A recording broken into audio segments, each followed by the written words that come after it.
Calculation of liquid ratio और quick ratio. Liquid ratio और quick ratio को acid test ratio के भी नाम से जाना जाता है। तो अभी हम लोग लिक्विड रेशियो, क्विक रेशियो या एसिड टेस्ट रेशियो को कैलकुलेट करने के लिए सीखेंगे।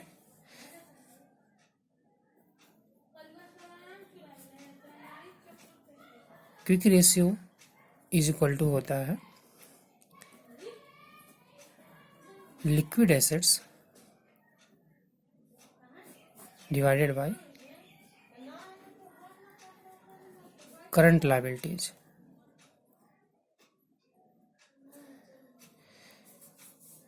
यहाँ लिक्विड एसिड्स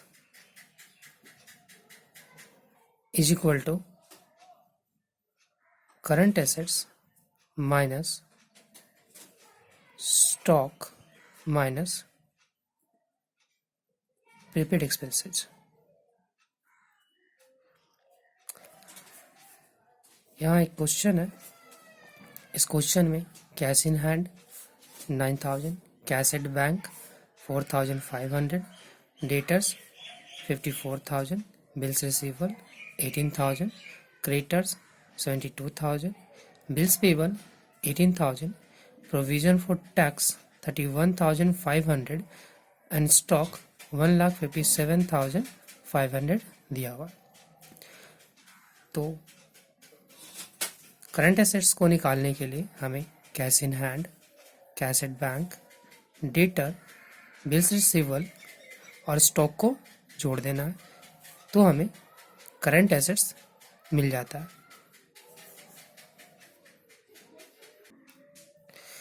यहाँ पर हमने 9000, 4500, 54000, 18000, 1,57,500 को जोड़ दिया, जिससे हमें 2,43,000 कैश करंट एसेट्स के रूप में प्राप्त हो गया है। अब हमें लिक्विड एसेट्स को निकालने के लिए इस 1,57,500 जो कि स्टॉक का पार्ट है उसको हटा देना होगा, तो हमें लिक्विड एसेट्स मिल जाएगा।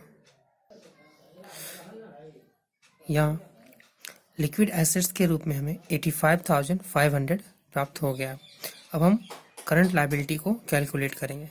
करंट लायबिलिटी को कैलकुलेट करने के लिए हमें क्रेडिटर, बिल्स पेबल और प्रोविजन को ऐड कर देना होगा। करंट लायबिलिटी के रूप में हमें 1,21,500 प्राप्त हो गया। अब हम करंट एसेट्स और करंट लायबिलिटी की मदद से करंट रेशियो और लिक्विड एसेट्स और करंट लायबिलिटी की मदद से लिक्विड रेशियो और क्विक रेशियो निकाल सकते हैं। Current ratio is equal to current assets by divided by current liability. Current assets हमें 2,43,000 और करंट लायबिलिटी 1,21,500 प्राप्त हुआ था।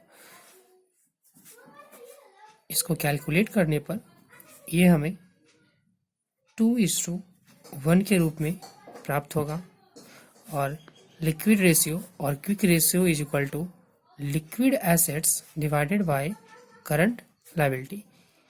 इसको कैलकुलेट करने पर ये हमें 171:243 और 19:27 और 0.70:1 ये हमारा फाइनल आंसर।